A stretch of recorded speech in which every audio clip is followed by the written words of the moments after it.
Assalamualaikum warahmatullahi wabarakatuh. Perkenalkan, nama saya Syafrina dengan NIM J1A118056 dari kelompok 2 yang akan membahas mengenai manual handling dan angkat-angkut. Langsung saja, di sini saya akan membahas mengenai implementasi perbaikan manual handling, teknik mengangkat, menurunkan, dan mengangkut beban atau objek kerja secara ergonomis. Suatu batas angkat yang direkomendasikan, recommended weight limit, sebagai suatu berat beban yang hampir seluruh tenaga kerja yang sehat akan dapat mengangkat selama periode waktu kerja 8 jam per hari tanpa meningkatkan risiko cedera pada pinggang. Berat beban maksimum yang diangkat dengan kedua tangan di bawah kondisi ideal adalah 23 kg NIOS. Tetapi bagi orang Indonesia dapat dikoreksi dengan mengurangi 10-20% dari rekomendasi NIOS tersebut, sehingga beban angkat maksimum bagi orang Indonesia dewasa kurang lebih 20 kg untuk pekerjaan yang sering dilakukan. Selanjutnya yaitu jarak horizontal beban yang diangkat dari tubuh.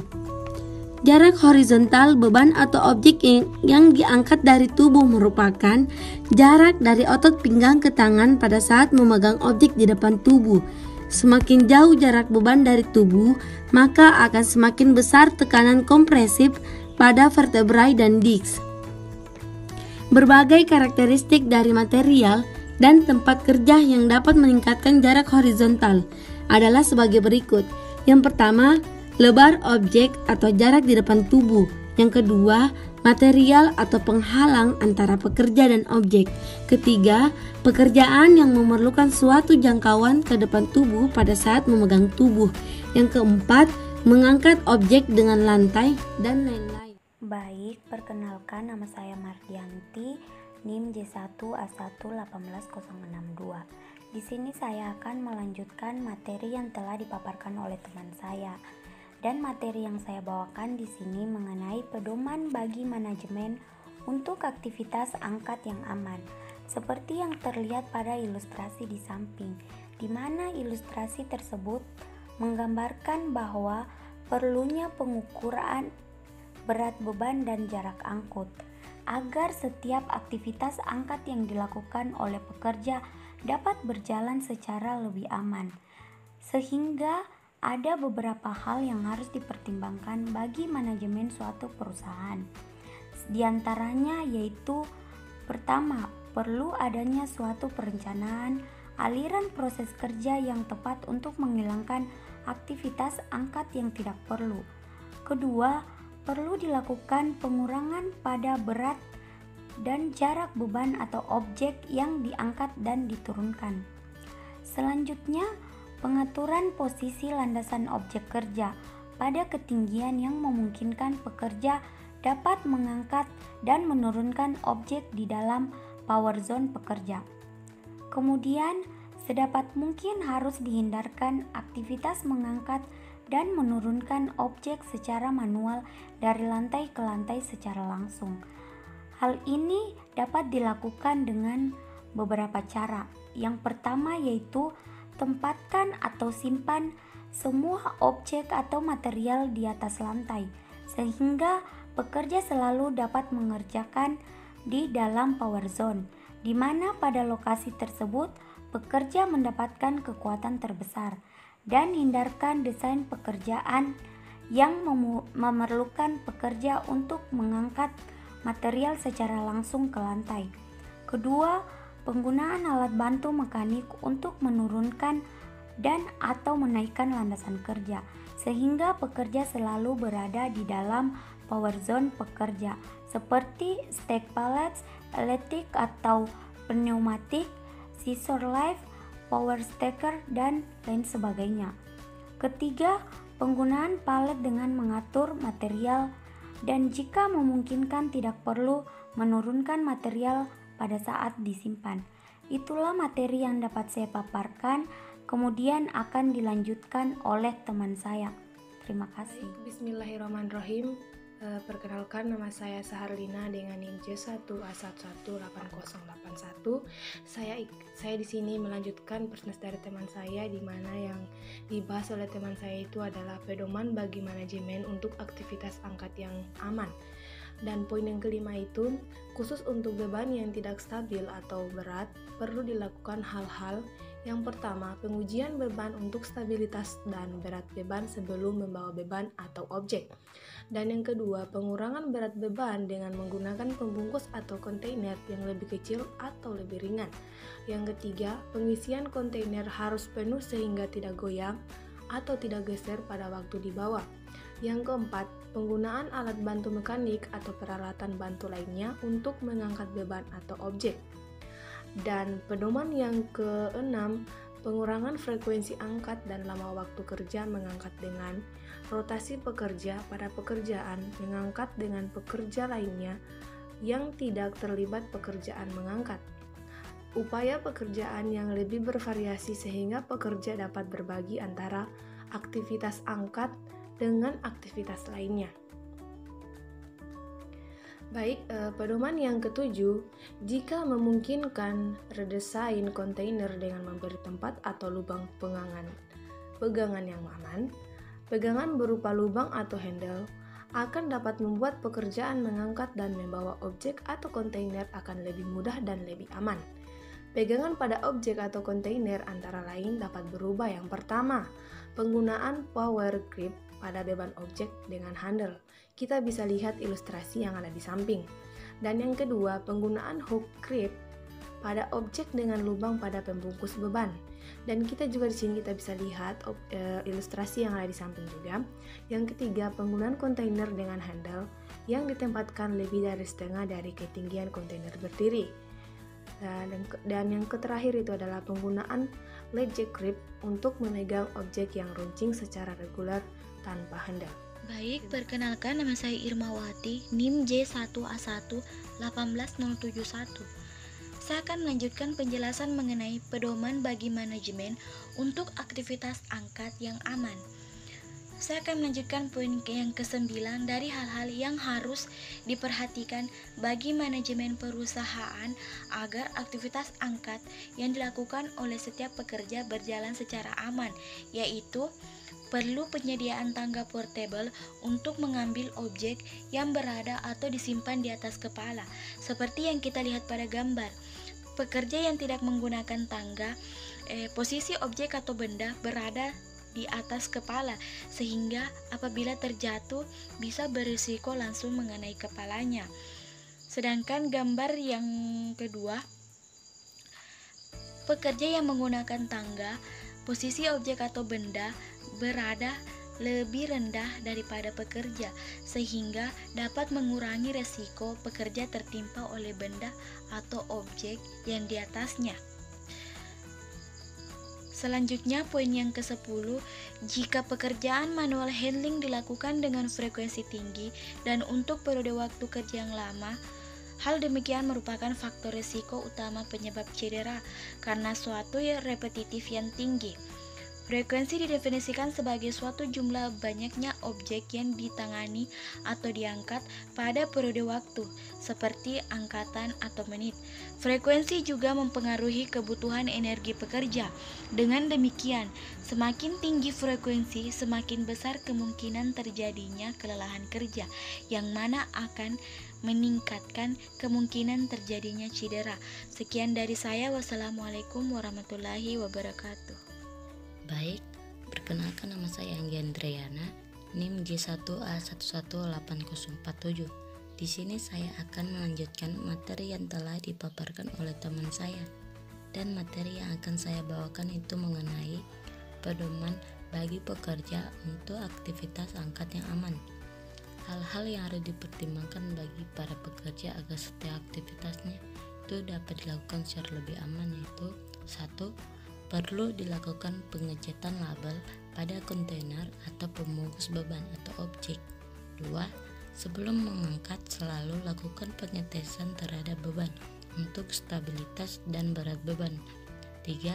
Untuk beban yang tidak stabil atau berat, ikuti pedoman untuk manajemen. 4. harus ada rencana angkat yang tepat, yaitu gunakan sepatu kerja yang tepat untuk menghindarkan kemungkinan terselip, terpeleset, atau terjatuh. Angkat hanya semampu yang dapat dikerjakan dengan aman, tanpa kemungkinan terjadinya risiko cedera. Upayakan selalu mengangkat pada horizon, yaitu di atas titik pertengahan paha, di bawah bahu, dan paha sedekat mungkin dengan badan. Jika memungkinkan, harus dengan ekstra hati-hati pada saat mengangkat beban yang tidak stabil. Jika harus menggunakan sarung tangan, maka pilih ukuran yang betul-betul tepat. Sekian dari saya. Assalamualaikum warahmatullahi wabarakatuh. Perkenalkan, nama saya Sherin Regita Ardana dengan NIM J1A1181043. Saya akan melanjutkan materi dari rekan saya, masih tentang hal-hal yang harus diperhatikan bagi pekerja agar setiap aktivitas mengangkat yang dilakukan dapat berlangsung dengan aman. Hal yang harus diperhatikan selanjutnya yaitu jika pekerja harus mengangkat secara langsung dari lantai, hindarkan posisi pinggang membungkuk. Namun demikian, perlu diperhatikan bahwa teknik ini hanya akan efektif jika beban yang diangkat berukuran kecil, ringan, dan beban dengan mudah diapit di antara kedua lutut. Selanjutnya, pada saat mengangkat beban, perlu diperhatikan hal-hal sebagai berikut. Pertama, pastikan dapat memegang objek dengan aman. Kedua, selalu gunakan kedua tangan jika memungkinkan. Ketiga, hindarkan mengangkat secara mendadak dan lakukan secara perlahan-lahan atau tanpa pengerahan tenaga kejutan. Keempat, upayakan objek sedekat mungkin dengan badan. Kelima, gunakan kaki untuk mendorong ke atas dan mengangkat beban, dan bukan menggunakan tulang belakang sebagai tumpuan mengangkat. Keenam, hindarkan memuntirkan tubuh pada saat mengangkat dan memindahkan beban. Ketujuh, istirahat secukupnya di antara periode waktu kerja. Selanjutnya, mengangkat dan mengangkut zak yang besar dan berat. Pada saat pekerja harus dihadapkan pada pekerjaan manual handling, khususnya untuk mengangkat dan mengangkut zak yang besar dan berat, maka harus dilakukan modifikasi melalui penyediaan landasan atau platform sebagai intermediasi pada saat mengangkat beban. Pada saat mengangkat zak, maka harus dilakukan secara benar, seperti yang dapat dilihat pada gambar pertama. Sedangkan untuk mengangkat dan mengangkut zak dengan ukuran yang lebih besar, mungkin akan lebih mudah dibawa dengan menempatkan zak di belakang badan, seperti yang dapat dilihat pada gambar kedua. Namun demikian, pada saat mengangkat tetap diupayakan dengan menggunakan platform sebagai intermediasi mengangkat zak. Terima kasih, saya serahkan kepada pemateri selanjutnya. Baik, perkenalkan, nama saya Sulaiman Dae, NIM J1A1181085. Pada kesempatan kali ini saya akan melanjutkan presentasi dari teman saya. Judulnya itu pedoman untuk mengangkut material dengan alat bantu mekanik. Secara umum, penggunaan alat bantu mekanik akan dapat mengurangi pengerahan tenaga secara fisik, mengurangi kebutuhan energi, membuat penanganan material akan menjadi lebih mudah dan selamat. Dalam penggunaan alat bantu mekanik untuk mengangkut material, ada beberapa hal yang harus diperhatikan. Antara lain adalah sebagai berikut. Poin pertama, periksa untuk ketersediaan alat bantu mekanik sebelum mengangkat atau memindahkan beban. Yang kedua, pilih peralatan yang sesuai untuk menyelesaikan pekerjaan. Yang ketiga, jangan gunakan peralatan apabila pekerja belum terlatih untuk menggunakannya. Kemudian keempat, upayakan agar peralatan selalu dalam kondisi yang baik dan aman. Berikutnya, upayakan agar semua peralatan dipelihara dengan baik dan diperiksa secara reguler. Periksa peralatan secara visual untuk berbagai kerusakan dan cacat. Poin berikutnya, gunakan rolling platform untuk membantu mengangkat dan mengangkut objek yang berat apabila ruangan sangat terbatas untuk dapat memposisikan badan secara leluasa, seperti pada ilustrasi berikut. Poin berikutnya, gunakan hand truck untuk memindahkan objek yang besar. Berikutnya, gunakan self truck untuk memindahkan objek yang berbeda-beda. Poin berikutnya, gunakan platform truck untuk memindahkan objek yang berat dan bentuk objek yang tidak beraturan. Poin berikutnya, gunakan semi-life kit untuk penyimpanan material secara temporari, sehingga pada saat diambil kembali, kita tidak perlu mengangkat dan menata material lagi. Berikutnya, gunakan rak atau keranjang yang sesuai untuk pekerjaan yang dilakukan dan dirangkaikan dengan semi-lift skid atau platform truk. Poin berikutnya, gunakan sturdy frame hand truk dengan roda yang lebih besar untuk memindahkan material pada lantai yang tidak rata.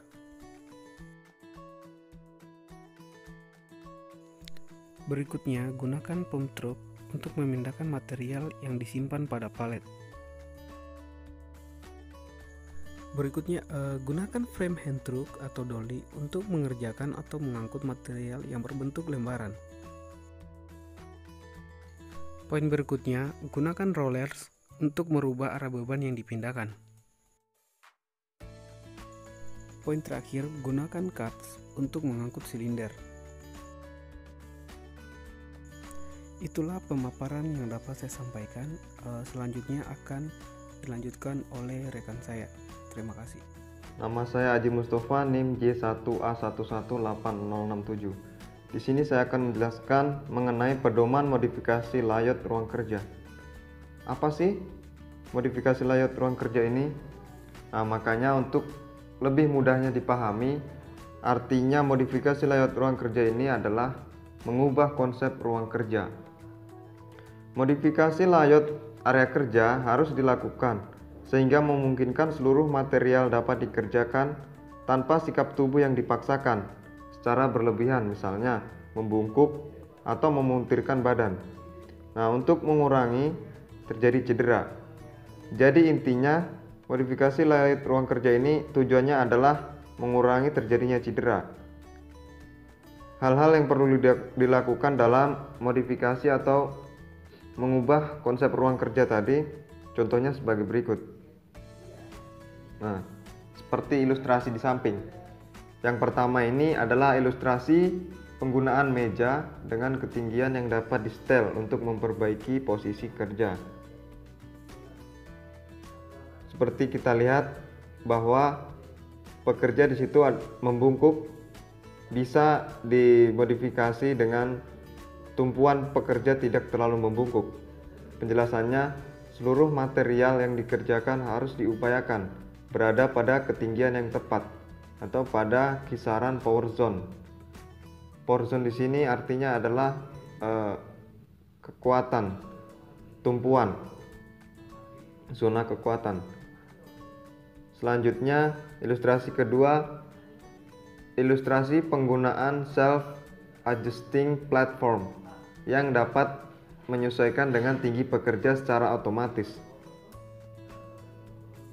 Jadi pekerja tidak perlu membungkuk, tetapi dimodifikasi agar otomatis. Penjelasannya, upayakan terdapat cukup ruangan untuk bergerak secara bebas untuk mencegah gerakan memuntirkan badan pada saat bekerja. Dan ilustrasi terakhir, ilustrasi penyediaan ruangan yang cukup untuk menghindarkan gerakan memuntirkan badan. Seperti kita lihat, apabila pekerja sudah dimodifikasi keranjang materialnya seperti gambar tersebut, maka pekerja tidak perlu membungkuk dan menimbulkan cedera.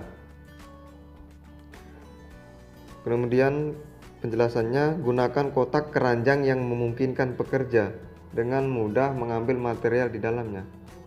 Jadi intinya adalah bagaimana cara memodifikasi ruang kerja agar pekerja tidak mengalami cedera.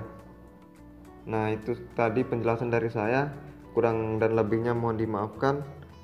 Saya serahkan pada pemateri selanjutnya. Perkenalkan, nama saya Owin Maulani Arnaningsi dengan NIM J1A1180052. Baik, saya akan melanjutkan materi tentang metode penelitian resiko manual handling.